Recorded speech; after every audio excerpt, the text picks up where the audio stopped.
மனதுருகுகின்ற தேவன் எவைகளுக்காக எல்லாம் மனதுருக்கம் உடையவராய் இருக்கிறார் என்று சொல்லி நாம் கடந்த வாரத்தில் சிந்தித்தோம். அதில் 3 காரியங்களை பார்த்தோம். ஒன்று, மேய்ப்பனில்லாத ஆடுகளாக காணப்படுகிறவர்களை பார்க்கும் பொழுது அவர் அவர்களுக்காக மனதுருகினார். அல்லேலூயா. இரண்டாவதாக, தோய்ந்து போனவர்களுக்காக அவர் மனதுருக்கமுடையவராயிருந்தார். அல்லேலூயா.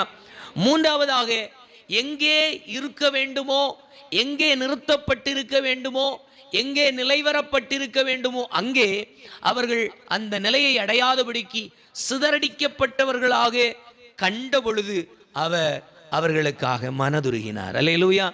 சத்தமா சொல்லுங்களேன், அல்லேலூயா. அப்போ 3 பேரை குறித்தும் நம்ம பார்த்தோம் அப்படின்னா, அவர்களுடைய வாழ்வில் அதை அடைய தவறிவிட்டோம் என்பதை உணராமல் இருந்திருக்கிறார். சத்தமா சொல்லுங்களேன், அல்லேலூயா. மேய்ப்பனில்லாத ஆடுகளாய் நான் இருக்கிறேன் என்பதை அவர்கள் என்ன செய்யவில்லை? அறிந்திருக்கவில்லை. ஆனால் அவர்களுக்காக ஆண்டவர் இயேசு கிறிஸ்து அவருடைய கண்கள் நாம் பார்க்கின்ற வண்ணமாக பார்த்து கொண்டிருந்த பொழுது அவருக்குள்ளிருந்து வேறொரு பார்வை வெளிப்பட்டது.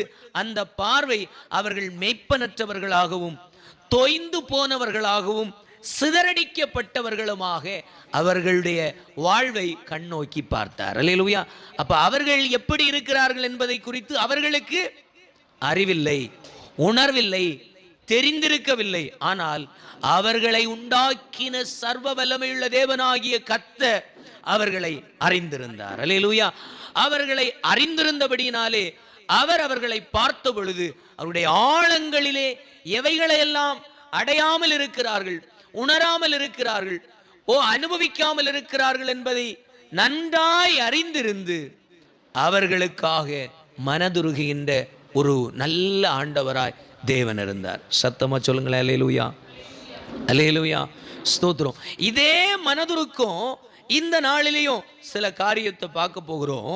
ஸ்தோத்திரம். லூக்கா எழுதின சுவிசேஷ புஸ்தகத்தின் 6வது அதிகாரத்தை திருப்பிக் கொள்வோம் என்று சொன்னால் அதிலே 17, 18, 19 ஆகிய 3 வசனங்களை வாசித்தோமானால் அங்கே ஒரு வசனம் சொல்லுகிறது. வாசிக்கலாம்.